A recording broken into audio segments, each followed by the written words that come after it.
আসসালামু আলাইকুম দর্শক, শুভেচ্ছা নিন। আপনাদের সবাইকে স্বাগত জানাচ্ছি আমি কনক সারোয়ার আজকের অনুষ্ঠানে। দর্শক, আজকের শিরোনাম দেখে বুঝতে পারছেন যে বাংলাদেশ সেনাবাহিনীকে ধ্বংস করার একটা নীল নকশা হাতে নিয়েছিল বাংলাদেশ আওয়ামী লীগ। শেখ হাসিনা ২০০৯ সালে খুব সম্ভবত তার যে ভারতের সঙ্গে তার যে চুক্তি, তাকে ক্ষমতায় আনা, তার মধ্যে একটা ছিল বাংলাদেশ সেনাবাহিনীর ১২টা বাজানো। কারণ ৭৫-এর ১৫ই আগস্ট যে সেনা অভ্যুত্থানের মাধ্যমে শেখ মুজিবের যেই হত্যাকাণ্ড বা শেখ মুজিবের যে পতন, তারও একটা ক্ষোভ তার মধ্যে ছিল। তো ২-২-৪ মিলিয়ে এক হচ্ছে আমাদের সীমান্তবর্তী জায়গায় বা বাংলাদেশ সেনাবাহিনীর যে দক্ষতা সেটিকে কমিয়ে আনা, প্লাস শেখ হাসিনার পিতা হত্যার প্রতিশোধ, এই দুটো মিলিয়ে বাংলাদেশ সেনাবাহিনীকে দুর্বল করার, ক্ষতিগ্রস্ত করার, বিতর্কিত করার নানা রকমের কর্মকাণ্ড ঘটেছে হাসিনার ২০০৯ থেকে এই সর্বশেষ ৫ই আগস্ট ২০২৪ পর্যন্ত এই সময়টায়। এর মধ্যে ২০১১ সালের কথা যদি আমরা বলি, ২০১১ সালে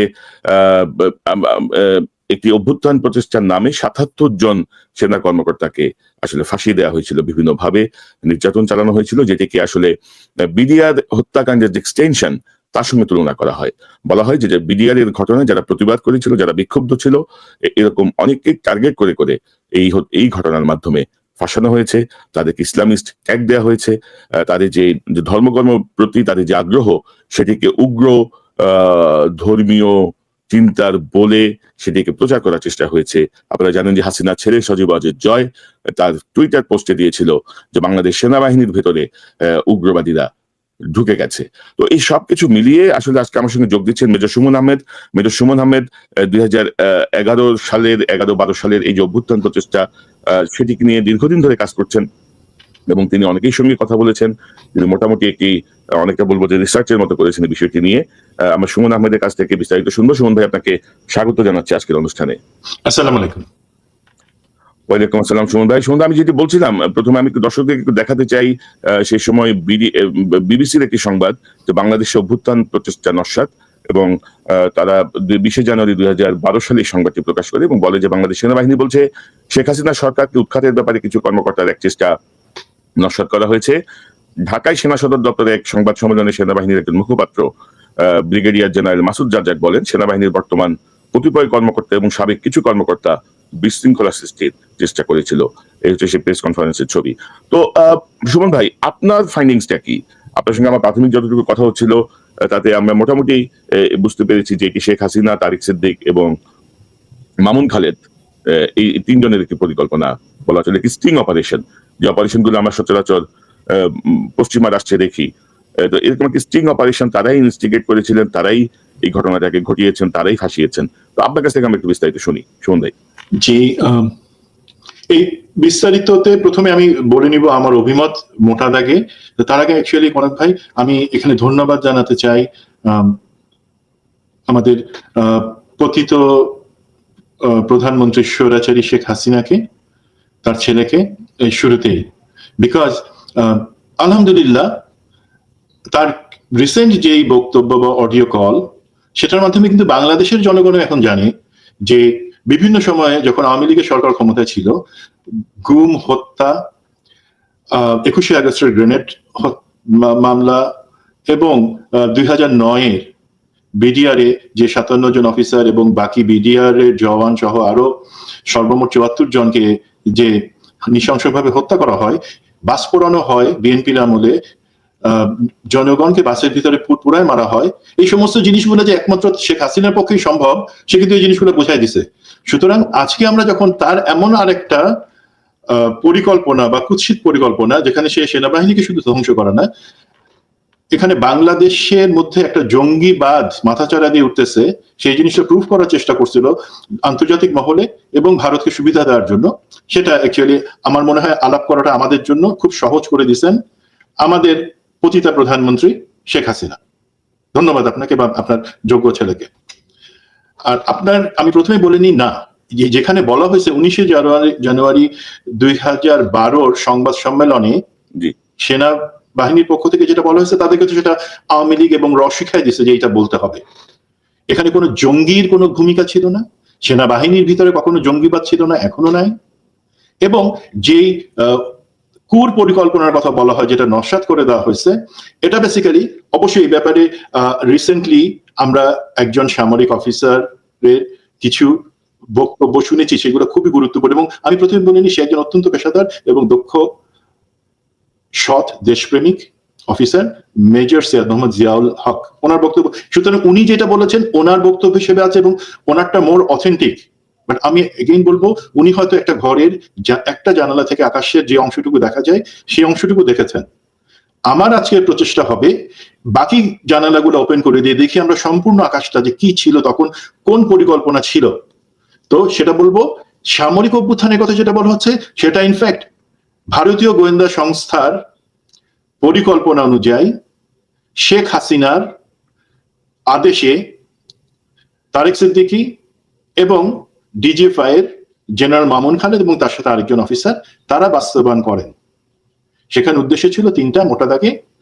বাংলাদেশে এটা বলা যে সেনাবাহিনীর ভিতরে একটা বড় অংশ জঙ্গি হিসেবে আছে, যেটা হাসিনার ছেলে সজীব ওয়াদের জয় একটা আর্টিকেলে ইনফ্যাক্ট রিসার্চ পেপারে তার সাথে আরেকজন ছিল, তারা মিলে জিনিসটা বলার চেষ্টা করছিল যে জঙ্গিতে পড়ে গেছে সেনাবাহিনী, সেটা বলা এবং বাংলাদেশে জঙ্গিবাদ মাথা চাড়া দিয়ে উঠতেছে। সুতরাং আওয়ামী লীগ ছাড়া অন্য কোনো পথ নাই ভারতের কাছে বা আন্তর্জাতিক মহলে সেই জিনিসটা বলা। এবং আর্মিতে 2009 সালে তারা বিডিআর হত্যাকাণ্ডের মাধ্যমে সাকসেসফুল হচ্ছিল অফিসার এবং সৈনিকদের মাঝখানে দূরত্ব তৈরি করবার জন্য। বাট অফিসারের বন্ডেজটা তখনও ছিল, সেইটুকু শেষ করে দেওয়ার জন্য তারা জিনিসটা পরিকল্পনা করে। তার পার্টে হ্যাঁ কিছু আছে, অনেকে সেটাকে সত্যি ভেবেই হয়তো আগায় গেছিল। বাট আমরা যখন, আমি এখানে কিছু ফাইন্ডিংস আছে, ডিপে যাওয়ার চেষ্টা করেছি। আমাকে যদি আপনি একটু ওটা বলার সুযোগ দেন, আমার মনে হয় অবশ্যই আমাদের দর্শকরা বুঝতে পারবেন যে আসলে কি হয়েছিল। না অবশ্যই সুমন্ত, আজকে আমার কোনো প্রশ্ন নাই, খুব বেশি কোনো প্রশ্ন আসলে আমি আজ করবো, বাট পুরো ফ্লোর আপনার, আপনি আপনার মতো করে আপনার ফাইন্ডিংস গুলো, এই যে কথিত অভ্যুত্থান এর পেছনে কারা, কিভাবে কি হয়েছিল, আমরা বিস্তারিত জানতে চাই। এগুলো আসলে আমাদের ভবিষ্যৎ ইতিহাসের জন্য খুবই প্রয়োজন আর কি, জানা প্রয়োজন। সেনাবাহিনী এখন যারা আছে তাদের জানা প্রয়োজন, গবেষকদের জানা প্রয়োজন, বাংলাদেশের মানুষের জানা প্রয়োজন। প্লিজ আপনি কন্টিনিউ করেন। ঠিক, ধন্যবাদ। আপনি অবশ্যই প্রশ্ন করবেন, দর্শক যারা আছে তারাও প্রশ্ন করতে পারে, আমি চেষ্টা করবো সেই জায়গাগুলোতে, সেটা আমাকেই হেল্প করবে সেই মিসিং লিঙ্ক গুলোতে হয়তো পরিষ্কার করে বলার জন্য। তো আপনি যে জানুয়ারির 19 তারিখের সেনাবাহিনীর প্রেস কনফারেন্স, যেখানে brigadier general Masud Razzaq DPS, তখন উনি যেই বয়ানটা আমাদের শুনালেন সেটা আমরা জানি। সেখানে বলা হয়েছিল যে তার আগের 2011 সালের বেশ শেষের দিক থেকেই কিছু অফিসার, যার মধ্যে লিড করেছে lieutenant colonel Ehsan Yusuf, major Zakir এবং মেজর সৈয়দ মোহাম্মদ জিয়াউল হক, তারা জঙ্গিবাদের আদর্শে উদ্বুদ্ধ হয়ে হিজবুত তাহরিরের সংশ্লিষ্টতার মাধ্যমে এই একটা অভ্যুত্থান প্রচেষ্টা চালাইছে শেখ হাসিনার জনপ্রিয় গভর্নমেন্টকে সরানোর জন্য। এবং তারা সেখানে বলেছে তারা এর সাথে জড়িত বেশ কিছু অফিসারকে আটক করেছে, বাকিদেরকেও তদন্ত চলমান আছে এবং সেটা তদন্তের মাধ্যমে বিচার করা হবে, সেটা তাদের বক্তব্য ছিল। এখন আমাদেরকে একটু খেয়াল যদি আমরা করি, রিলেট করি, 2011 শেষ বা 12 এই সময়টাই বাংলাদেশের পরিস্থিতিটা কি ছিল। তখন বিডিআর হত্যাকাণ্ডের পরে অফিসার এবং জনগণ প্রথমে তারা বুঝতেও হতে পারে না যে কি হয়েছে, কার ষড়যন্ত্র এটা হয়েছে। বাট কিছুদিনের মধ্যে কিন্তু তারা বুঝে যায় যে এখানে ভয়ঙ্কর কিছু একটা হয়েছে, যেখানে ভারতের সরাসরি ইনভলভমেন্ট ছিল হাসিনা সপক্ষে এই ধরনের একটা জঘন্য হত্যাকাণ্ডের জন্য। জনগণের মধ্যে একটা ক্ষোভ ছিল, তারা এটা বিচার চাচ্ছিল। অফিসারদের মধ্যে ক্ষোভ ছিল, তারাও চাচ্ছিল বিচার এবং এটা ব্যবস্থা নেওয়ার জন্য। এর মাঝখানে আবার খুনি হাসিনা সরকার যেটা করলো, যুদ্ধাপরাধীদের বিচারের কাজ শুরু করলো।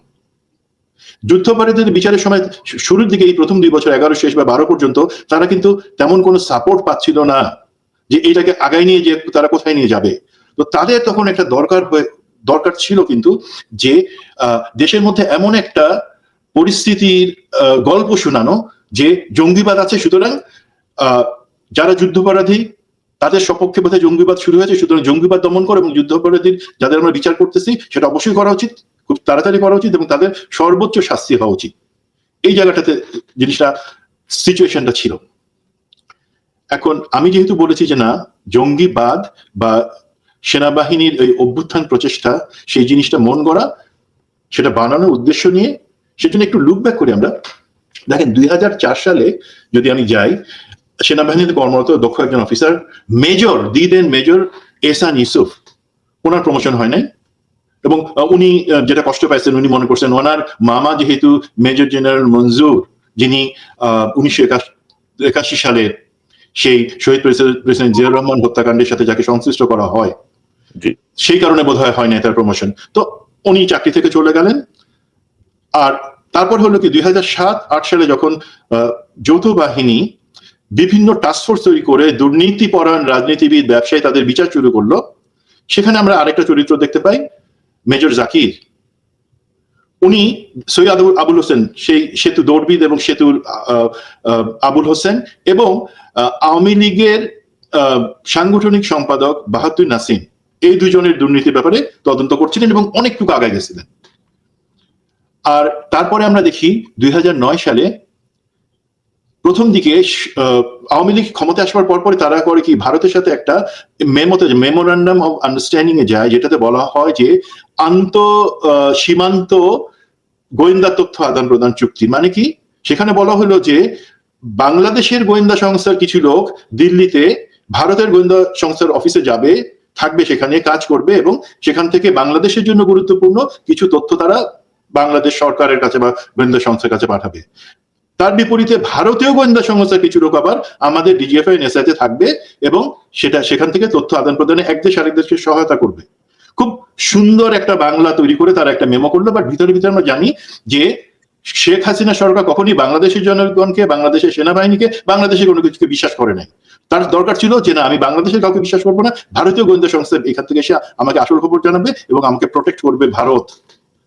তো এটা জানুয়ারি থেকে শুরু হয়, যেখানে বাংলাদেশের অফিসাররা দিল্লি থেকে তো সারাদিন বসে থাকে, সন্ধ্যার সময় একটা ওকে রিপোর্ট টাইপের ছোট্ট একটা রিপোর্ট, কিছুই না, তারা কিছুই করে না। আর ভারতীয় গোয়েন্দা সংস্থা যে অংশটা ডিজিএফ এবং এনএসআই তে আসলো অফিসিয়ালি না, মেমোরান্ডারে তারা আসলো, তারা করলো কি, আমাদের সমস্ত ইন্টেলিজেন্সের ব্যাপারগুলোতে তারা হস্তক্ষেপ শুরু করে দিল। এরপর আপনারা জানেন যে 25শে ফেব্রুয়ারি 2009 সালে দুঃখজনক এবং আমাদের সবার কষ্টের জায়গা পিলখানা হত্যাকাণ্ড হয়। তো পিলখানা হত্যাকাণ্ডের পরে তখন যে জিনিসটা হয়, আমরা তাদেরকে উদ্ধার করতে পারলাম না, শহীদ হলেন সবাই। তো সেই চল অবস্থায় বেশ কিছু অফিসার বাংলাদেশ সেনাবাহিনীর এবং কিছু কিছু সৈনিক, তারা তাদের ফ্রাস্ট্রেশন যে আমরা কেন কিছু করতে পারতেছি না, সেটা তারা প্রকাশ করলেন সরাসরি বিভিন্ন ফরমেশনে। লেফটেন্যান্ট কর্নেল জবলুল, দেন ইশাক সাইদ, দেন মেজর ফেরদৌস, দেন মেজর ওমর বায়েজিদ, এরা, দেন অফকোর্স MI6 অফিসাররা, যেখানে মেজর সৈয়দ মোহাম্মদ জিয়াউল হক উনিও ছিলেন, তারা চাইলেন যে না, কেন আমরা সেটা ব্যবস্থা নিচ্ছি না, কেন এত বড় একটা কাণ্ড আমরা হইতে দিচ্ছি। প্রথম দিন থেকেই তারা চাচ্ছিলেন কিছু ইন্টারভেনশন হোক। যখন হচ্ছে না, অনেকে জেনারেল অফিসার কমান্ডিং এর সামনে তার বেল্ট খুলে দিলেন, বেল্ট খুলে বলেন যে না, আমি এই চাকরি করি না। দেন মেজর ওমর বায়েজিদ, তিনি তৎকালীন সেনাপ্রধান জেনারেল মইনু চৌধুরীকে সেই দরবার হলের অ্যাড্রেসে বললেন যে তুমি তাহলে ইউনিফর্ম পরে আছো কেন, ইউনিফর্ম খুলে এখান থেকে বের হয়ে যাও। আমরা জানি রাজীব একই কথা বলছে, মেজর ওমর বায়েজিদ একই কথা বলছে যে তুমি কেন তাহলে ইউনিফর্ম পরে আমার সেনাপ্রধান হয়ে আছো, তুমি আমার সেনাপ্রধান না, আমার ভাই অফিসাররা যেখানে মারা যাচ্ছে তুমি সেখানে আমাদেরকে বসে থাকতে বলছো, তুমি বেল্ট খুলে বাইর হও এখান থেকে। এই ধরনের জিনিস করলো। এবং আপনারা জানেন আমার ঘটনা, আমি মিডিয়াতে আসলাম, বললাম, আমাকে ডিজিএফআই তে নিয়ে গিয়ে 2.5 দিন টর্চার করা হলো। এই জিনিসগুলাতে শুধু আমরা যারা নাম ধরে আমি এখানে বলছি তা না, এবারে ধরে রাখেন সমস্ত অফিসার এবং সৈনিকরা তারা বিক্ষুব্ধ হয়ে গেল জিনিসটাতে। বাট এগেইন, আমরা ডিসিপ্লিন ভঙ্গ করে যে কিছু করব, মারামারি করব, গোলাগুলি করব, সেটা আমরা কেউ যায় নাই, বা সবার মধ্যে একটা রাগ রয়ে গেল। এর মধ্যে মেজর জাকির, যিনি সাভারে সেই বিডিআর হত্যাযজ্ঞ চলার সময় উনি কোনো আদেশের তোয়াক্কা না করে একটা কোম্পানিকে নিয়ে বের হয়ে গেছিলেন সাভার ক্যান্টনমেন্ট থেকে। ওনাকে তখন জেনারেল আসাদ কোনো মতে বলে না, ঠিক আছে আসো আমরা সবাই মিলে যাই, সব বলে টলে ওনাকে ভিতরে আনছেন। বাট দেখা গেল 2009 সালের শেষে ওনার চাকরি চলে গেছে, ওনাকে প্রিম্যাচুর রিটায়ারমেন্ট দিয়ে দেওয়া হলো। আবার এই যে আমি বললাম 2004 সালে মেজর এহসান ইউসুফ, উনি চাকরি থেকে চলে গেলেন প্রমোশন না পেয়ে। ওনাকে কিন্তু আবার 2009 সালে এই আওয়ামী লীগ ক্ষমতায় আসবার পরে তারা তাকে একটা অবসর পরবর্তী একটা প্রমোশন বা র্যাঙ্ক দিল। উনি major retired Ehsan Yusuf, but উনি হয়ে গেলেন লেফটেন্যান্ট কর্নেল রিটায়ার্ড এহসান ইউসুফ। তার মানে এই সরকার আসার পরে, এবং যেখানে অবশ্যই ডিজিএফআই ডিজি জেনারেল মামুন খালেদের একটা হাত ছিল যে ওনাকে সেই প্রমোশনটা দেওয়ার জন্য, যেটাকে আমরা অনেক সময় ফান করে মরণোত্তর প্রমোশন বলি। তো তার মানে দেখেন দুইটা বিপরীত চিত্র এখানে। লেফটেন্যান্ট কর্নেল এহসান ইউসুফ উনি একটা ফেভার পাইলেন আওয়ামী লীগ থেকে, আর মেজর জাকির এবং তার মতো অনেক অফিসার তাদেরকে এই যে বিডিআর হত্যাযজ্ঞের প্রতিবাদ করার কারণে তাদেরকে চাকরি থেকে বের করে দেওয়া হলো। হাবিবা এবং তার মধ্যে আরো 5 জন অফিসার যারা প্রতিবাদ করেছিল, ক্যাপ্টেন হাবিবা ছিল তখন, সে সরাসরি দাঁড়াই প্রধানমন্ত্রীকে প্রশ্ন করছিল, বাট তাকে চাকরি থেকে চলে যেতে হলো। তো এই জিনিসটা হয়ে যাচ্ছে। এর মধ্যে আবার ফজলে নূর তাপস, শেখ পরিবারের আরেক যোগ্য সন্তান, তারা একটা নাটক বানাইলো কি তার উপরে গ্রেনেড হামলা বা বোমা হামলা হয়েছে। সে কিছু না, সেটা ছিল এয়ার কন্ডিশনার বাস্ট হওয়ার জিনিস। বা সেই কারণে 4 জন অফিসারকে, সেনাবাহিনীর কমান্ডো কোয়ালিফাইড টপ রেটেড 4 জন অফিসারকে 5 বছর করে জেল দিয়ে দেওয়া হলো। এই সমস্ত জিনিস চলতেছে, এবং এইভাবে যখন জিনিসটা চলতেছে আমরা চলে আসি 2011 সালে। অফিসারদের মাঝখানে ক্ষোভ আছে, এবং অফিসাররা বাট একই সাথে দেখতেছে যে এর মধ্যে অনেকে আবার, বিশেষ করে তখনকার সিনিয়র অফিসাররা, এই আওয়ামী লীগ সরকারের সাথে বাধ্য হয়ে হাত মিলাই চলতেছে, অথবা নিজেদের আখের গোছানোর কাজ করতেছে। এই জিনিসটা যখন চলে, এটা হচ্ছে একটা সিনারিও।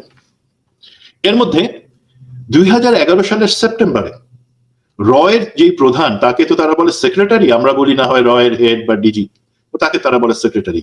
তার নাম হচ্ছে সঞ্জীব ত্রিপাঠী।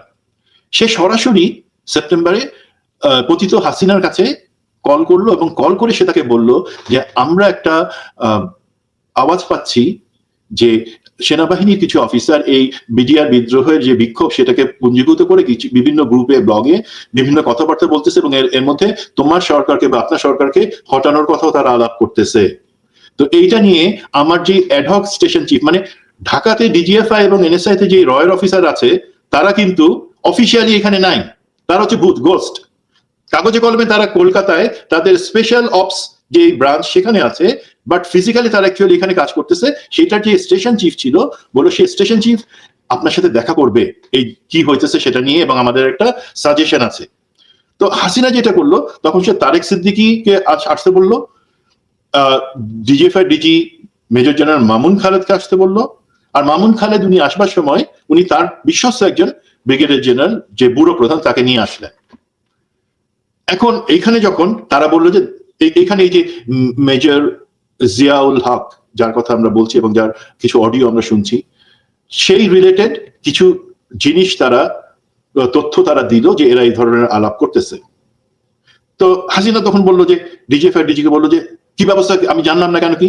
এখন DGFI DG general Mamun Khaled উনি কিন্তু ভিতরে ভিতরে খুব চেতে আসেন যে এনএসআই আমাকে বাইপাস করে সরাসরি হাসিনার সাথে কথা বললো, এটা কেন? তো সে বললো যে না, আমাদের রেডারে কিছু নাই। তো ঠিক আছে, আপনি বলেন, আমরা ব্যবস্থা করতেছি। তখন রয়ের যে অফিসার সে বললো যে না, আমাদের কাছে একটা পরিকল্পনা আছে, যদি আপনাদের কাছে মনে হয় সেটা কাজে লাগান, একটা স্টিং অপারেশন করেন। মানে কি, এই যে একটা গ্রুপ তারা যে বিক্ষুব্ধ এবং তারা এই সরকারের বিরুদ্ধে আন্দোলন, জিনিসটা কিন্তু খুব বা কিছু তখনও না, জিনিসটা হচ্ছে একটা ভিন্নমত প্রকাশ বলতে পারেন। এটা আমার অবশ্যই অধিকার আছে, এই সরকারকে চলে যেতে হবে, যে জালিম সরকার যে অফিসারদের হত্যা করে, যে ষড়যন্ত্র করে, তাকে চলে যেতে হবে, এটার মধ্যে দোষের কিছু নাই, রাজনৈতিক অধিকার। সেটা যে তারা আলাপ করতেছে, আপনি সেই রেডিয়াসটাকে বাড়ান, আপনারা ইনক্লুড করেন আপনাদের বিরুদ্ধে সেনাবাহিনীতে যে বিক্ষুব্ধ অফিসার আছে, ধরেন 100 মতন অফিসারের একটা তালিকা তৈরি করে, যেখানে অবশ্যই আমি জানি আমার নামও ছিল।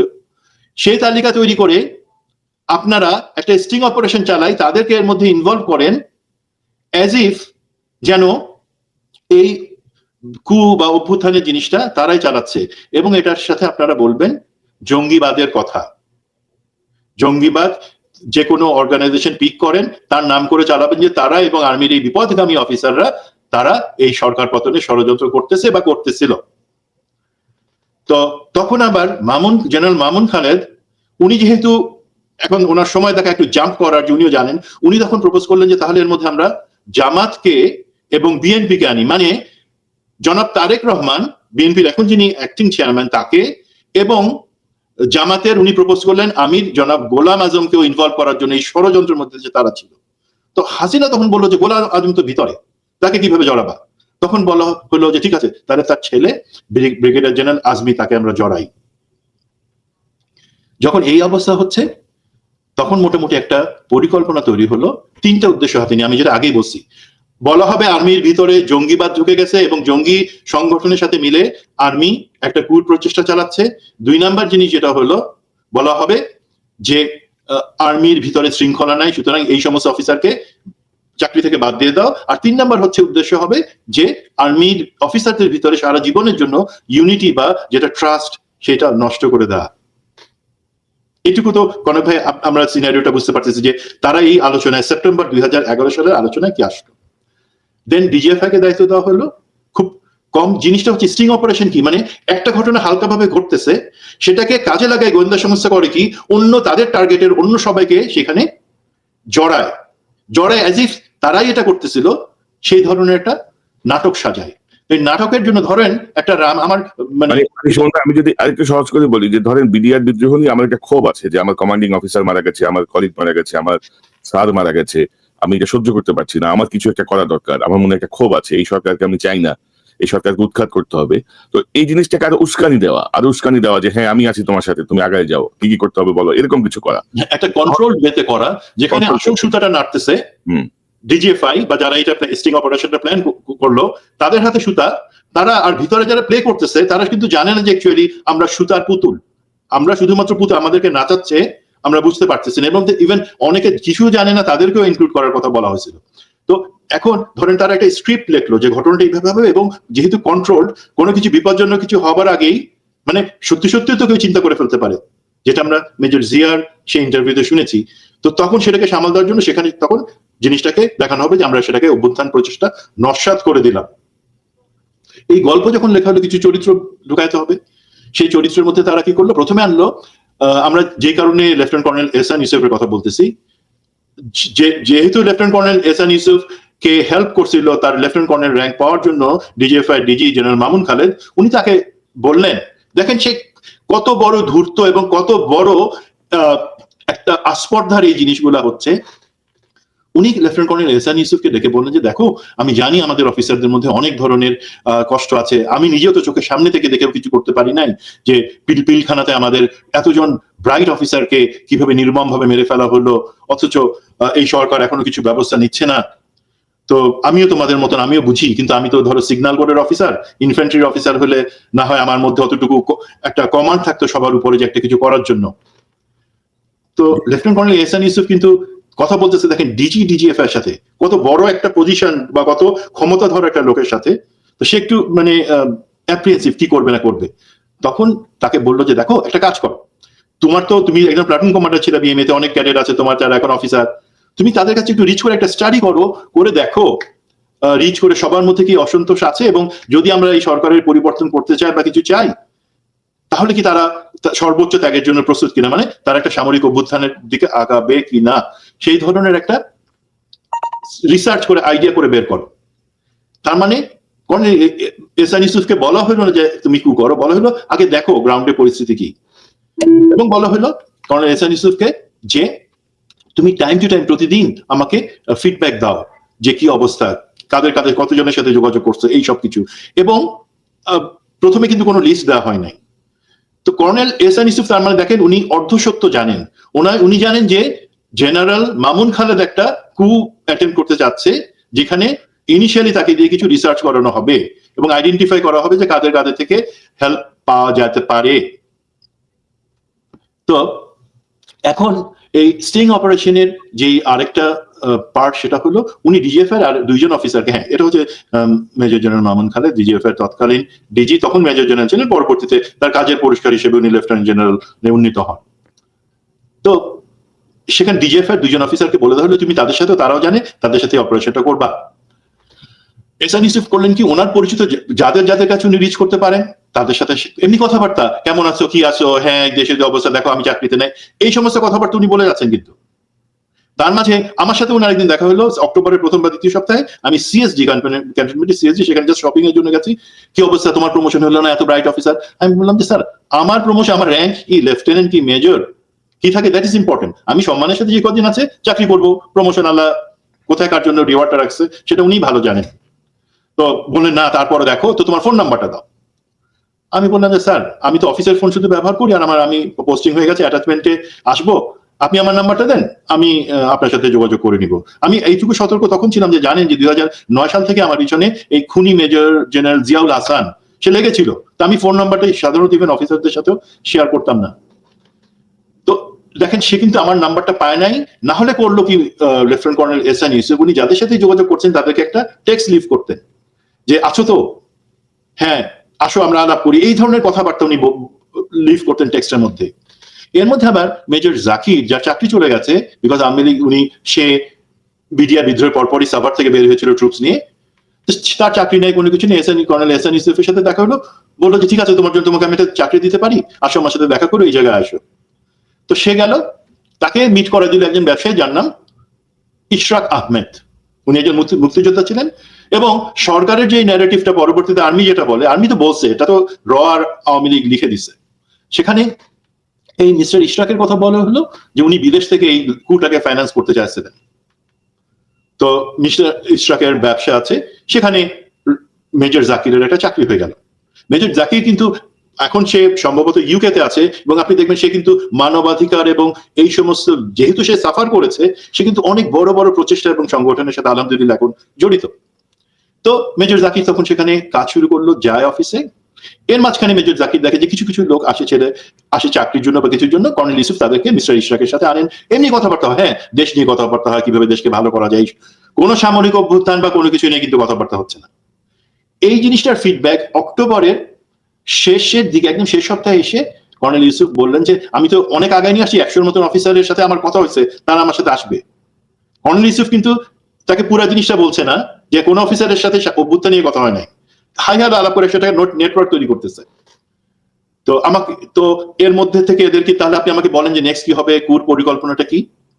তখন জেনারেল মামুন খালেদ তাকে ওই লিস্টটা ধরে দিলেন যে তুমি কি এই অফিসারদের সাথে কথা বলছো, আমি তো মনে হয় এরাও তোমাকে সাপোর্ট করবে। দেন কিন্তু কর্নেল এহসান ইউসুফ এই মেজর জিয়াউল হাসান এবং অন্য অনেকের সাথে আরো নতুন করে যোগাযোগ শুরু করলেন। দেখলেন যে লিস্টে তো আরো অনেক আছে যাদের সাথে যোগাযোগ করতে হবে। Even major general Kamruzzaman, GOC 33 পদাতিক ডিভিশন এবং আরো 2 জন ব্রিগেডিয়ার জেনারেল, তাদের সাথে যোগাযোগ করতে বলা হলো। কর্নেল এহসান ইউসুফের মাথায় সেটা ছিল না, বাট বলা হলো কেন, জেনারেল কামরুজ্জামান ছিলেন 8th লং কোর্সের সোর্ড এবং উনি ছিলেন একটা তরবারির মতন, সত্যিকারের তরবারির মতন জেনারেল। তো জেনারেল মামুন খালেদ হচ্ছেন 5th লং কোর্সে আর উনি হচ্ছেন 8th লং কোর্সে। তার মানে জেনারেল মামুন খালেদ জানেন যে পরবর্তীতে যদি সেনাপ্রধান হওয়ার জন্য যে কম্পিটিশনটা হবে, আমার তো ওই ধরনের যোগ্যতা নাই যেটা জেনারেল কামরুজ্জামানের আছে, ওনাকে কেউ আটকাইতে পারবে না চিফ হওয়া থেকে, সুতরাং তাকেও ফাঁসাইতে হবে এটার মধ্যে। তো এই পরিকল্পনা অনুযায়ী কর্নেল এহসান ইউসুফ গেলেন, কথা বললেন, কি কথা বললেন, মুরগির খামার স্যার, ব্যবসা করব, পোল্ট্রি ফার্ম দিব, এই সমস্ত কোনো অন্য ধরনের কথাবার্তা নাই। তো এইভাবে যখন চলতেছে তখন কিছু অফিসার, যারা ধরেন আমি বলি মেজর ফেরদৌস বা অন্য সকলে, যাদের মাথায় একটু ভালো বুদ্ধি আছে, সাহসী, তারা বলে যে স্যার আমি এই সরকার পরিবর্তন অন্য কথা বলেন না স্যার, আমরা এই ধরনের জিনিসের সাথে আমরা নাই। তারা টেক্সট করে দিল যে আমাকে আমার মতন করে আমি বাঁচবো, আপনি খামাখা আমাদেরকে এই সমস্ত উল্টাপাল্টা কথা বলে ডিস্টার্ব করতেছেন, সে সরাসরি বলে দিল। এমন আরো কিছু কিছু অফিসার যখন এই ধরনের কথাবার্তা বললো, তখন মেজর জেনারেল মামুন খালেদের কাছে কর্নেল এহসান ইউসুফ বললো যে স্যার অফিসাররা তো অনেকে আসলে থাকতে চাইতেছে না, একটা প্ল্যান দেন কিভাবে আমরা কু করব। দেখেন এখানে জেনারেল মামুন খালেদ সব পুরা সত্যি জানেন যে আসলে এটা কিছু একটা খেলা তারা খেলতেছে। ওই যে মেজর জিয়াউল হক যে গ্রুপে কিছু ডিসকাশন করতেছিল, সেটাকে কাজে লাগায় তারা আর্মিকে কালার করবে, আর্মিকে দেখাবে খারাপ, দেশকে দেখাবে জঙ্গি। আর কর্নেল এহসান ইউসুফ জানেন অর্ধসত্য। আর বাকি যারা অফিসারদের সাথে কথা হচ্ছে, আমার জানা মতে এই যে কিছু একটা ছোট অংশ ছাড়া, যারা হয়তো পরবর্তী সিরিয়াসলি জিনিসটা চিন্তা করছিল, তারা ছাড়া বাকি কেউ কিছু জানে না। তারা জানে যে আমরা একটা অফিসার কমিউনিটির মধ্যে নিজস্ব চাকরি বা ব্যবসার জন্য আলাপ করতেছি, তারা সত্যের কিছুই জানে না, অর্ধসত্য শুধু জানেন লেফটেন্যান্ট কর্নেল এহসান ইউসুফ। তো তখন জেনারেল মামুন খালেদ বললেন ঠিক আছে, তুমি একটা অপারেশন অর্ডার লিখে কিভাবে এটা অপারেশনটা বাস্তবায়ন হবে, এটা থাকে সেটা লিখে তোমার কম্পিউটারে রাখো, যখন আমি বলবো তখন অস্ত্র দেওয়া হবে এবং তুমি এই তোমার কম্পিউটার থেকে নিয়েই এটা আমরা প্রিন্ট করে নিয়ে সব জায়গায় ছড়াই দিব।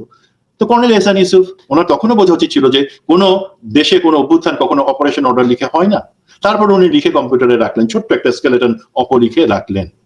অস্ত্রের ব্যাপারে কি, ঠিক আছে জানাবো, মনে রাখো জানুয়ারি 10 তারিখ হচ্ছে বোনের বিয়ে, মানে জানুয়ারি 10 তারিখে একটা কু করা হবে, এই ধরনের একটা আইডিয়া দেওয়া হলো। বোন নাম হলো অপারেশন বোনের বিয়ে। এখন এইভাবে সবকিছু চলতেছে। বাট যেহেতু কিছু কিছু অফিসারের সাথে কর্নেল এস এন ইউসুফ কথা বলে উনি ভিতরে ভিতরে বুঝতে পারলেন যে তিনি কোনো ডাইরেক্টিভ দেন নাই, কোনো কিছুই বলেন নাই, বাট একটা গ্রুপ তারা সিরিয়াসলি আসলে চিন্তা করতেছে এবং ডিসেম্বরের কোনো একটা সময় 23 বা 24 তারিখে তারা হয়তো সত্যি সত্যি প্ল্যান করতেছে কিছু একটা করার জন্য। তখন উনি একটু ভয় পেয়ে গেলেন যে তাহলে কি আমাকে বাইপাস করে কেউ যাচ্ছে। তো উনি সেই মুহূর্তে ডিসেম্বরের প্রথম সপ্তাহে উনি জেনারেল মামুন খালেদকে বললেন যে স্যার আমি তো করতেছি, বাট আপনি কি আমাকে বাইপাস করে আরো কারোর সাথে কথা বলতেছেন? একটা গ্রুপ দেখতেছি ডিসেম্বরের মধ্যে তারা কিছু করতে যাচ্ছে। তখন জেনারেল মামুন খালেদ বললেন না না ঠিক আছে যাও যাও, বললেন দ্যাট ইজ দ্য লাস্ট। তারপর উনি ডিসেম্বরের 14 তারিখে বা মাঝামাঝি 14 বা 15 তারিখে কর্নেল এহসান উনি তখন করলেন কি, ডিজিএফআই এখানে কোনো সিনে থাকলো না, army security unit, aegis branch, PS, এর সেনাবাহিনীর ভিতরে জানিয়ে দেওয়া হলো যে তারা খবর পাইছে এমন একটা কিছু হচ্ছে, গভীর ষড়যন্ত্র চক্রান্ত চলতেছে, একই ন্যারেটিভ, জঙ্গি সংগঠনের সাথে মিলে আর্মির কিছু অফিসার, এদের মধ্যে এই জনকে আইডেন্টিফাই করা গেছে, তারা একটা কুর পরিকল্পনা করতেছে। দেখেন সবকিছু পরিকল্পনা হচ্ছে ডিজিএফআই, তারা পুতুল খেলাচ্ছে, বাট তারা এই জায়গায় এসে সরে গেল সিন থেকে এবং আর্মিকে বললো এমন কিছু একটা হচ্ছে, আমরা খবর পাইছি। এবং সেই জিনিসটাতে কিন্তু রস ডিরেক্টলি গাইড করতেছিল মেজর জেনারেল মামুন খালেদকে। এবং এই ইনভলভমেন্ট আমি জানি বিকজ ডিজিএফআই এর ভিতরে যারা এটাতে অ্যাকচুয়ালি ইনভলভ ছিল তার মধ্যে একজন পরবর্তীতে আমাকে এই সমস্ত পার্টটা ডিজিএফআই এর ভিতরে হাসিনার সাথে কথাবার্তা সেগুলো সে সেইখানে উপস্থিত ছিল, যে একজন ব্রিগেডিয়ার জেনারেল উনি আমাকে বলছেন পরবর্তীতে।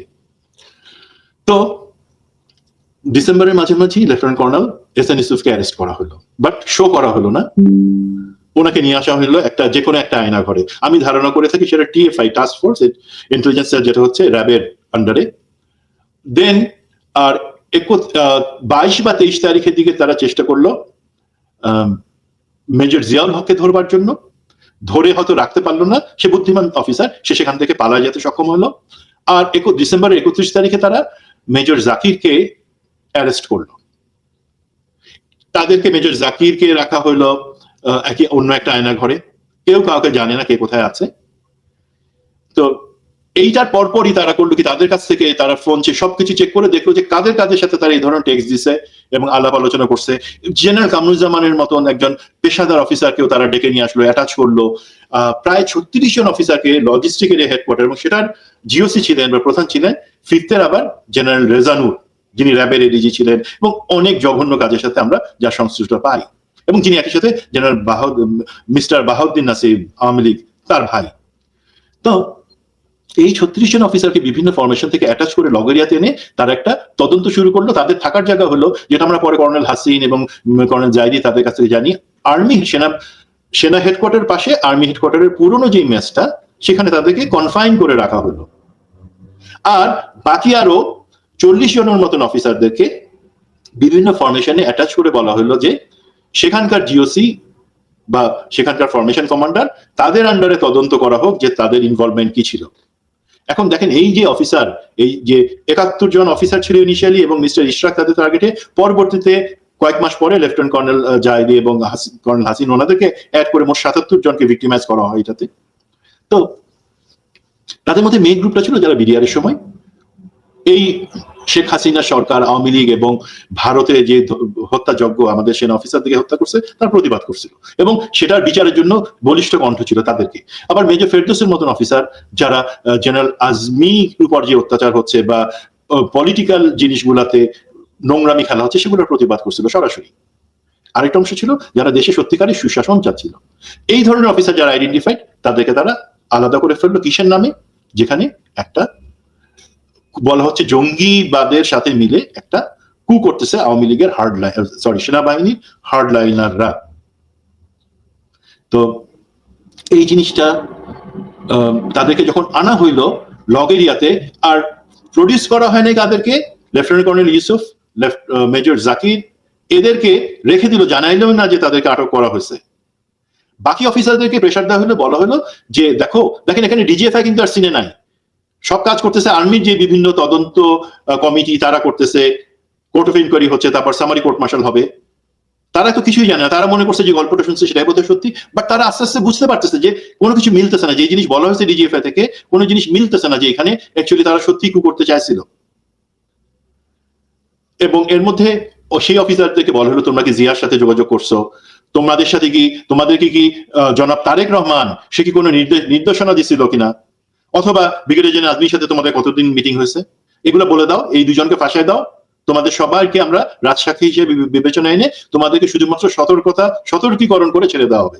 এখন বাংলাদেশ সেনাবাহিনীর অফিসাররা তো এবং ইভেন সৈনিকরা তো একটা কসম করে, আমরা যেটাকে ওথ বলি, সেটা করে আসে যে তাদের আনুগত্য হচ্ছে দেশের সংবিধানের জন্য এবং সংবিধান সমুন্নত রাখবার জন্য। সে জলে স্থলে অন্তরিক্ষে যেখানেই তার জানটা দেওয়ার জন্য প্রস্তুত থাকবে। তার এইভাবে ভয় দেখায় কি কোনো লাভ আছে? এর নাম দিয়ে দাও, ওর নাম দিয়ে দাও, এটা কি জজমিয়ার ঘটনা নাকি? তারা বলল না, আমরা পারবো না, আমরা যে জেল দেন যা খুশি দেন, আমি মিথ্যা কথা বলতে পারবো না। তখন তারা হতাশ হয়ে গেল। তখন তারা যেটা বললো যে এখানে তার কোনো ফাইন্ডিংস পাচ্ছি না। তো এর মধ্যে আবার সর্বোচ্চ চেষ্টা চালায় যাতেছে ডিজিএফআই কিভাবে মেজর জিয়াকে ধরা যায়, একজন যে বাকি আছে রিং থেকে, আর লেফটেন্যান্ট কর্নেল এহসান ইউসুফ এবং মেজর জাকির তাদেরকে আটকায় রাখলো, একজনকে প্রায় 3 সপ্তাহ আর মেজর জাকিরকে 10 দিন সেই টিএফআই আয়না ঘরে রেখে তারা জানুয়ারি 9 তারিখে প্রডিউস করলো কোর্টে। সেখানে মিথ্যা 164 বলেন বোধহয় আপনারা, 164 ধারায় জবানবন্দি তারা দিতে চায় না, জোর করে নিল। এই কেশব রায় চৌধুরী এবং আরেকজন বোধহয় মাহবুব কেউ ছিলেন ম্যাজিস্ট্রেট, তাদের সামনে নেয় এলো, তাদের কিছু করার ছিল না। নেওয়ার পরে তারপরে যেমন এদেরকে এই দুজনকে কিন্তু আরো 19 মাস আর্মি কনফাইন করে রাখা হয় আর্মি হেডকোয়ার্টার পুরনো মেসে। যেমন সুমন ভাই, ওই যে প্রথম আলোর একটা নিউজ আছে, এটি খুব সম্ভবত হচ্ছে 16 জুন 2014 সালের নিউজ, যেখানে বলা হচ্ছে সাজাপ্রাপ্ত 2 সেনা কর্মকর্তা আটকের 28 মাস পর জেলে। এবং এখানে কিন্তু আপনার লেফটেন্যান্ট কর্নেল এহসান ইউসুফ এবং মেজর AKM জাকির হোসেন, এই দুজনকে কারাগারে পাঠানো হয় 28 মাস পরে, এবং 2 বছরের করে বোধহয় কারাগারে 2 বছর 4 বছর ছিল। বাট পরে যখন ইকবাল করিম ভুইয়া সেনাপ্রধান হন, ওনার তো মাথায় কিছুটা কাজ করে এবং অনেক কথা আছে। বাট আমি এই জায়গাটাতে ওনাকে অবশ্যই শাবাশি দিব, সেটা হচ্ছে উনি কিন্তু যারাই শাস্তি পাইছিলেন প্রত্যেকের শাস্তিটাকে কিছু না কিছু লঘু করেছেন সেনাপ্রধানের ক্ষমতা বলে। কারণ উনি মনে প্রাণে আমার মনে হয় না কখনো এই গাজকুরি গল্পকে বিশ্বাস করছেন যে এই ধরনের কেউ করতে গেছে।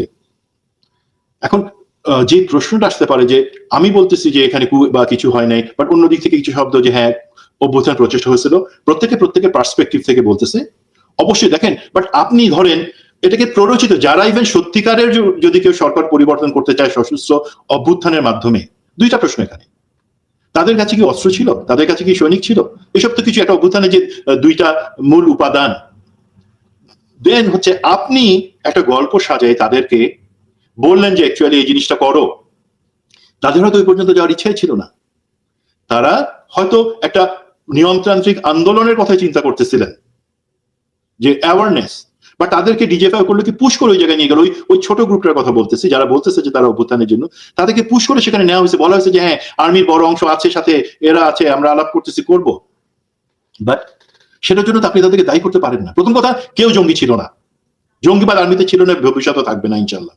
দ্বিতীয় হচ্ছে, এটাকে যদি বলেন যে ঠিক আছে ছোট একটা গ্রুপ সত্যি কু করতে চাইছিল, বাকি 72 জন অফিসার জানতোই না কিছু, ঠিক আছে, যারা ইভেন চাইছিল, চিন্তা করছিল, তাদেরকে তো আপনি এটা পুশ করে ধারণাই নিয়ে আসছেন যে এটা সম্ভব, বিকজ সব সেট আপ তৈরি আছে, যাতে আপনার সেই গল্পটা আপনি বলতে পারেন দেশে বিদেশে। দেখেন না, প্রথম আলো গ্রুপ থেকে শুরু করে ইন্ডিয়ার হিন্দু পত্রিকা, তাদের হেডিং হচ্ছে ইসলামী জঙ্গিদের কুপ্রচেষ্টা নস্যাৎ।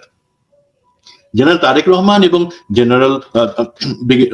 মিস্টার তারেক রহমান এবং ব্রিগেডিয়ার জেনারেল আজমিকে জড়ানোর যে চেষ্টা, সেটা কিন্তু শেষ পর্যন্ত ছিল এই 2014 সাল পর্যন্ত আওয়ামী লীগের মাথায়।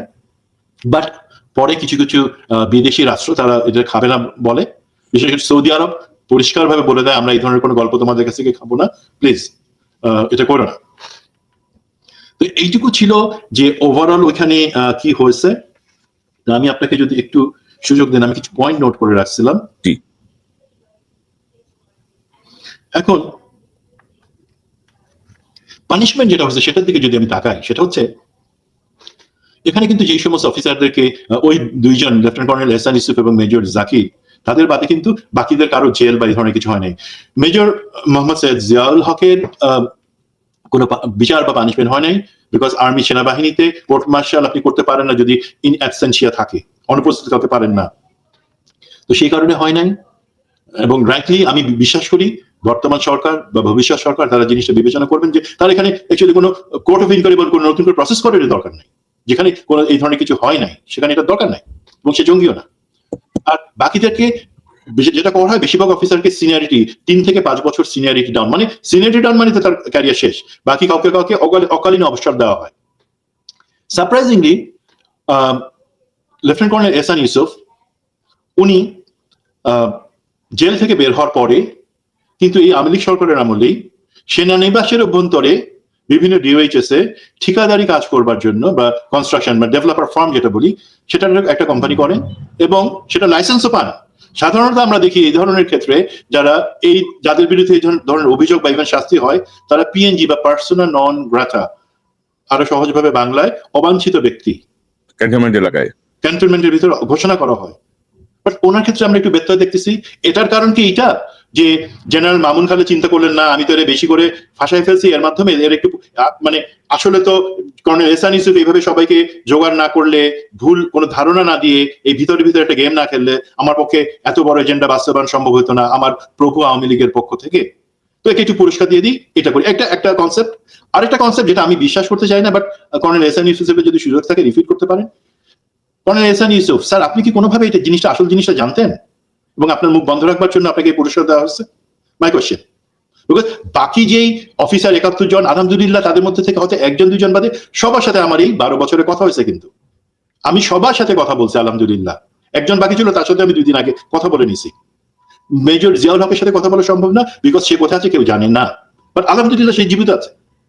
তো বাকি সবার ক্ষেত্রে আমি আপনাকে একটা জিনিস পরিষ্কার করতে চাই, প্রত্যেকে দক্ষ অফিসার, প্রত্যেকে বিবেকবান অফিসার, প্রত্যেকে স্বার্থের জন্য, প্রমোশনের জন্য, বাট দুর্নীতির সুবিধা পাওয়ার জন্য তাদের ইজ্জতকে বা তারা যে শপথ করছে শপথকে কেউ বিসর্জন দেয় নাই বলেই তাদেরকে ফাঁসানো হয়েছে, এবং সে অবস্থায় তারা বিএনপি বা জামাতকে জড়ানোর মতো এই ধরনের গল্প বা জজমিয়া নাটকের কোনো পার্ট হতে চায় নাই। সুতরাং তাদের ব্যাপারে আলহামদুলিল্লাহ আমরা সবাই নিশ্চিত থাকতে পারি, তাদের কেউ জঙ্গি ছিলেন না এবং তারা প্রত্যেকে পেশাদার অফিসার ছিলেন। দ্যাট ইজ মাই টেক এই জায়গাটাতে। না তো আমরা এই আজকের অনুষ্ঠানের মাধ্যমে বলতে চাই যে ধরেন যে 77 জন অফিসারকে আসলে ক্ষতিগ্রস্ত করা হয়েছে, সম্মানহানি করা হয়েছে, তাদেরকে আমরা তাদের যদি কোনো বক্তব্য থাকে তারা তাদের গল্প নিয়ে কিন্তু আমার সঙ্গে যোগাযোগ করতে পারেন conoksaronews@gmail.com। আপনারা আমাকে মেইল পাঠান, এই মেইলে আপনাদের হোয়াটসঅ্যাপ নাম্বার দিতে পারেন, আমি আপনাদের সঙ্গে যোগাযোগ করবো। কারণ এই বিষয়গুলো জানা, বের হয়ে আসা খুব জরুরি। কারণ এই যে ধরেন মামুন খালেদ কিন্তু ধরেন এখনো কিন্তু বীর দর্পে ঘুরে বেড়াচ্ছে, এবং আমি দেখলাম যে মামুন খালেদ ইদানিং বেশ ইন্টারভিউ দিচ্ছে। এই যে সাবেক সেনাপ্রধানের সাহস দেখালে টানা 15 বছর ক্ষমতায় থাকতেন না শেখ হাসিনা, সে এখন ভুল পাল্টাচ্ছে, সে ক্যান্টনমেন্টের ভেতরেই হয়তো থাকে। আমার তো মনে হয় যে বর্তমান ইয়াং অফিসারদের মানে উচিত তাকে ডেকে আনা, তাকে জিজ্ঞেস করা যে তুই এটা কেন করলি, বা তুই এইভাবে কেন সেনাবাহিনীর অফিসার হয়ে কেন ব্রাদার অফিসারদের বিরুদ্ধে এরকম একটা ষড়যন্ত্রের সঙ্গে যুক্ত হলো। এটি নিশ্চয়ই আমার মনে হয় যে করা দরকার। মানে এই জায়গাটাতে যেটা হচ্ছে, হ্যাঁ একটা জায়গায় আমাদেরকে দাঁড়াতে হবে এই সমস্ত সত্যগুলো, নাহলে আর্মির উপর আর লোকে কত অপবাদ দিবে। সেনাবাহিনী বা প্রতিরক্ষা বাহিনীকে খাটো দেখানোর জন্য, যারা আওয়ামী লীগের সবসময় আওয়ামী লীগের 1 নম্বর শত্রু, তাদেরকে খাটানো দেখানোর জন্য এই ধরনের কাজ করা হবে। আমরা মেনে নিব যে না, বোধহয় সত্যি এই ধরনের কলঙ্কজনক কাজ আর্মি করেছে বা আর্মির ভিতরে জঙ্গি আছে। নো, সেই দিন আর নাই। এখন দেখেন, যখন লেফটেন্যান্ট কর্নেল এহসান ইউসুফকে আনা হয়েছিল ওই সিগনেচার পানিশমেন্টের ওখানে সিগনেচার করার জন্য, তখন কিন্তু 2 জন সাহসী অফিসার, তারা কিন্তু তাকে বাথরুমের ভিতরে আটকায় ফেলে।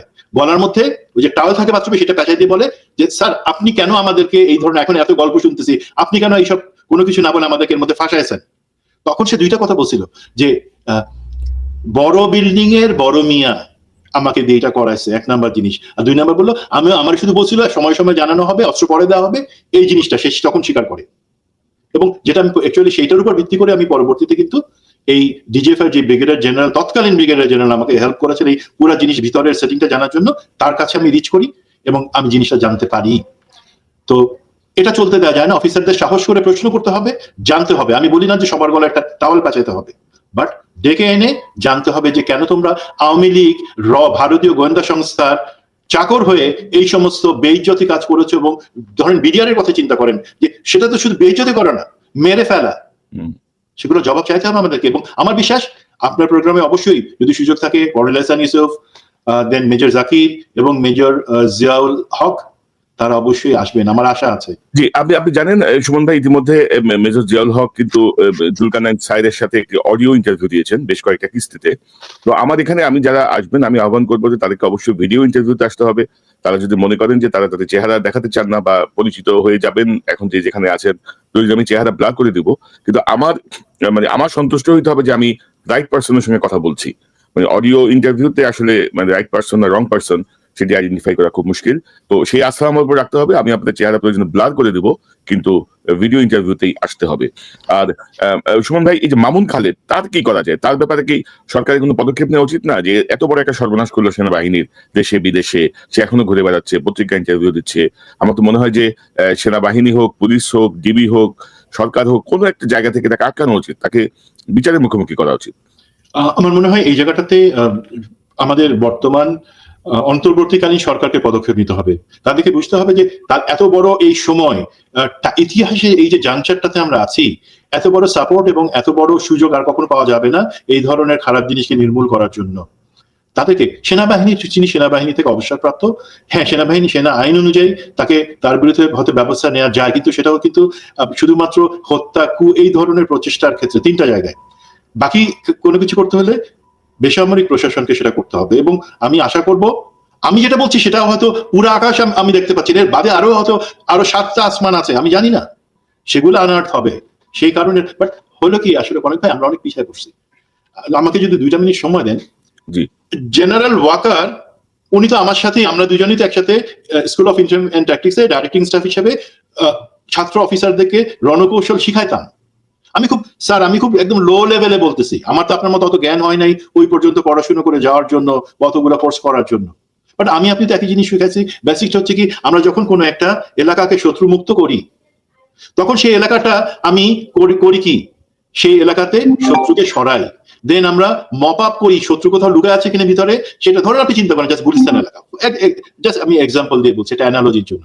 আমি গুলিস্তান এলাকা তো দখল করবোই, শত্রুমুক্ত করবোই, সাথে সাথে প্রতি বিল্ডিং এর ভিতর থেকে, সয়েলেজের ভিতর থেকে নিশ্চিত করবো এর ভিতরে কেউ লুকায় নাই।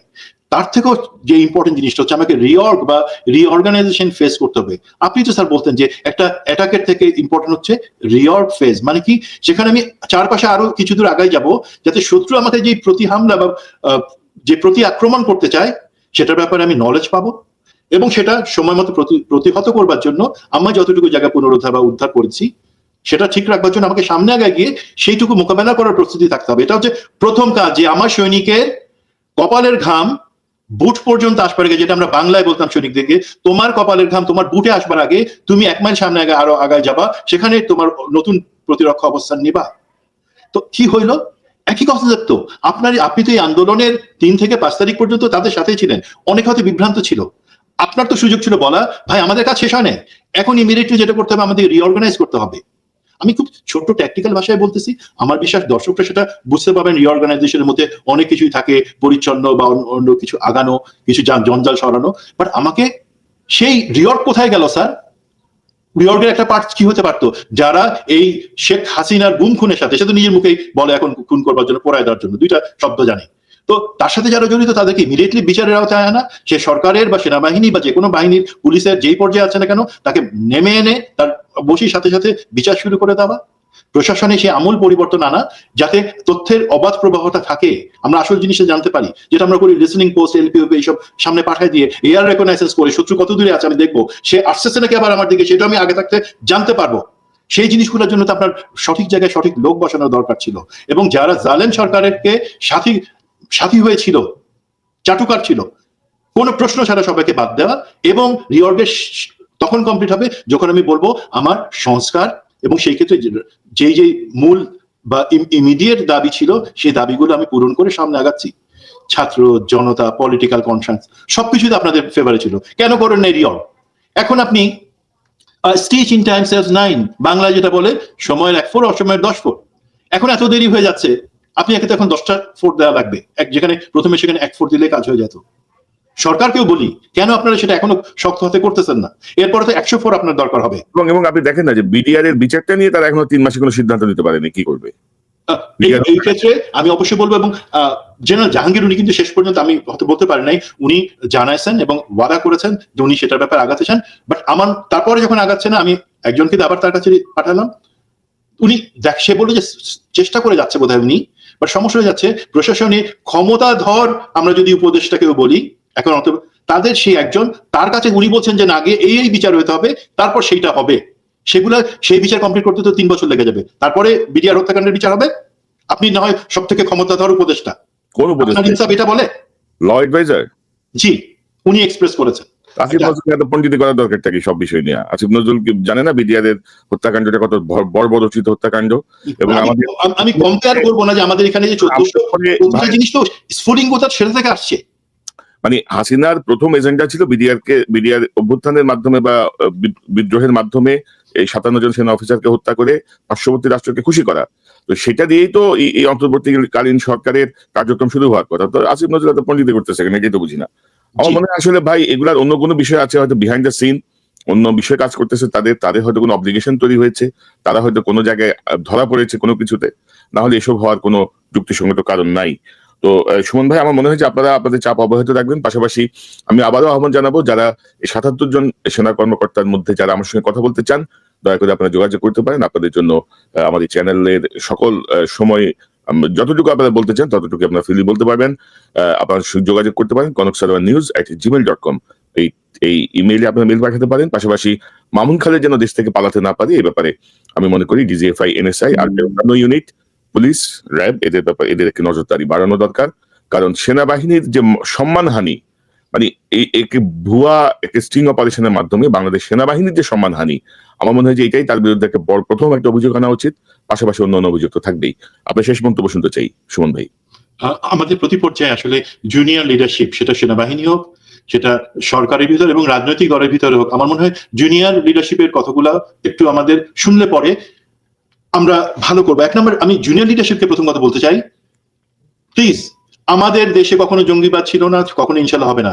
আমরা কখনো এই আমার কানে কেউ যদি এসে বলো ঠিক আছে এই সরকার তো এই করতেছে, সমস্যার সমাধান করতে পারতেছে না, এই করতেছে, কোনো কিছুই তো আগাইতেছে না, দেখি চলো আমরা এটা করি, তখনকার যদি কোনো সেনাবাহিনীর একটা অংশ যদি কোনো পরিকল্পনা করেও থাকে বা করতে উদ্বুদ্ধ হয়, সেটা তারা একটা জালিম এবং অবৈধ সরকারের বিরুদ্ধে করেছিল। আজকে এখন দেশে আমাদের সরকার, আমরা অন্তত মনে প্রাণে বিশ্বাস করতে চাই এটা আমাদের ছাত্র জনতা, দেশের আপামর লোকের সরকার। এই সরকারকে আমরা ব্যর্থ হতে দিব না এবং কোনো ষড়যন্ত্র আমরা কানও দিব না। কেউ যদি বলে সাথে সাথে আমরা সেটা রাইট চ্যানেলে জানাবো। 2 নাম্বার জিনিস যেটা হচ্ছে ইম্পর্টেন্ট, বোঝা সিনিয়র লিডারশিপের আবার ওদিকে বোঝা যে আমি কথা বলি মাঝে মাঝে কিছু আমার অফিসার যারা আমার ক্যাডেট ছিল, এখন অফিসার ব্রাইট যেভাবেই হোক, তারা বিভিন্ন ইভেন পলিটিক্যাল পার্টিতেও আছে, সেনাবাহিনীর ভিতর আছে, তাদের কথা শুনে আমি কিন্তু মুগ্ধ হয়ে যাই। এবং আমি নাম বলবো না, 1-2 জন অফিসারের সাথে যখন কথা বলি তারা কত আগে গিয়ে চিন্তা করে। প্লিজ, পলিটিক্যাল লিডারশিপ, সেনাবাহিনী, তাদের কথা প্রথমে শুনেন, যে দেখবেন যে অ্যাকচুয়ালি আপনারা কথা আলহামদুলিল্লাহ তারা কত আগাই গেছে। Give due importance to those voices, that's my thing. এবং আর যেন কখনো সেনাবাহিনীকে অন্য কোনো বাহিনীকে জড়াই একটা ভারতের স্বার্থ উদ্ধার করবার জন্য বা আওয়ামী লীগের বা পতিত শেখ হাসিনার স্বার্থ উদ্ধারের জন্য আর্মি বা অন্য কোনো বাহিনীকে বা কোনো সংগঠনকে এইভাবে বলি করা না হয়, নাটক সাজাই। That's the thing. মানে 2009-এ আপনার এই যে 2007-এ আর কি 111 এর মাধ্যমে মইনু আহমেদ যা আসলে দেখেন কত সর্বনাশ করে গেছে না এই সেনাবাহিনীর, মইনু আহমেদ, মামুন খালেদ সহ এই গ্রুপটা, মানে আমাদের এত গর্বের সেনাবাহিনীকে টোটাল একটা বিতর্কিত জায়গায় নিয়ে হাসিনার পকেটের মধ্যে ঢুকাই দিছে।